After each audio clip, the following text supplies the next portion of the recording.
That's right, is the seatbelt chime. So here I'm going to show you how to get rid of it or how to decrease the volume very quickly. I'm going to give you a little bit of theory and then we can start the practice.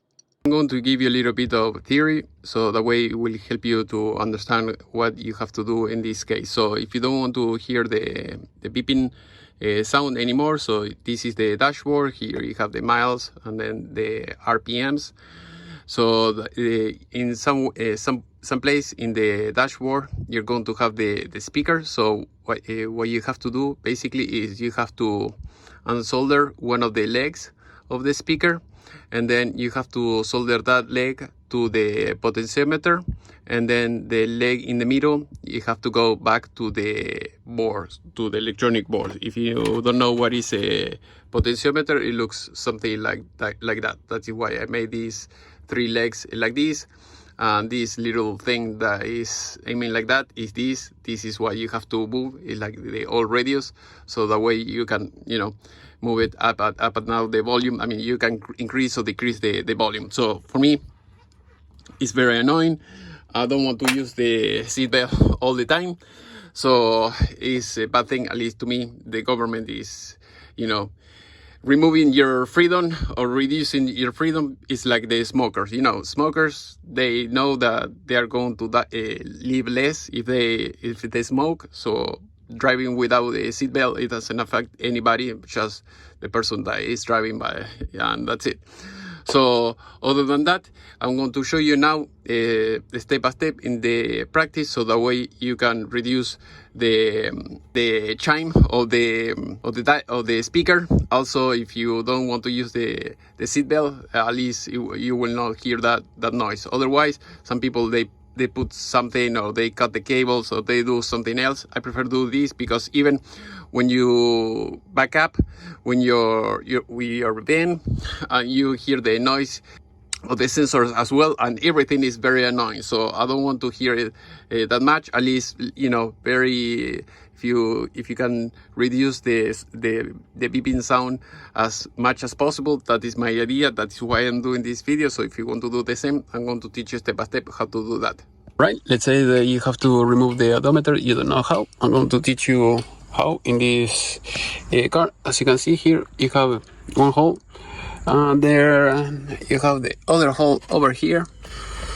So in order, you have to remove those screws. In order to do that, you're going to use one of these star bits, and then here you have like some fabric. Sorry, here you have some fabric, and then you will have to push this fabric, out of the way.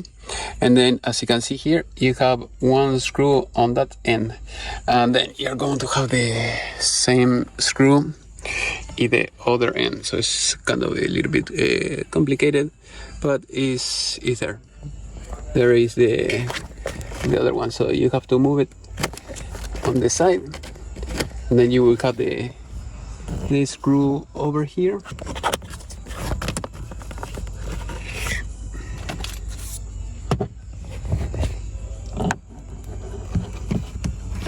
Alright, as you can see here, there you have the other screw. So basically those 2 screws, you remove those and you should be able to remove this. So if you want to get rid of the beeping noise that this produces. This is how it's in the other side. So this is the screw that I was talking about before. And then here you have one hole for the screw and the other hole for the other screw. So now I'm free to work on the odometer.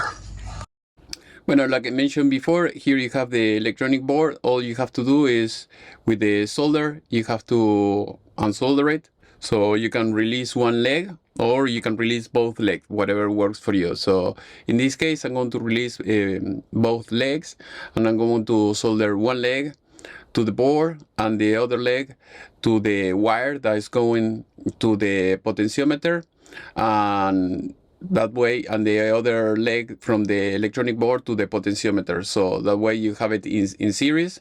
So once you have that, everything will work, and it's a very easy repair. So just do that and you will be set.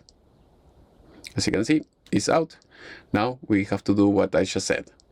Right, as you can see, it works perfectly. You barely can hear now the hazard lights that I have. So as you can see, I have the potentiometer here. I'm going to increase and decrease the volume. So I'm going to increase it.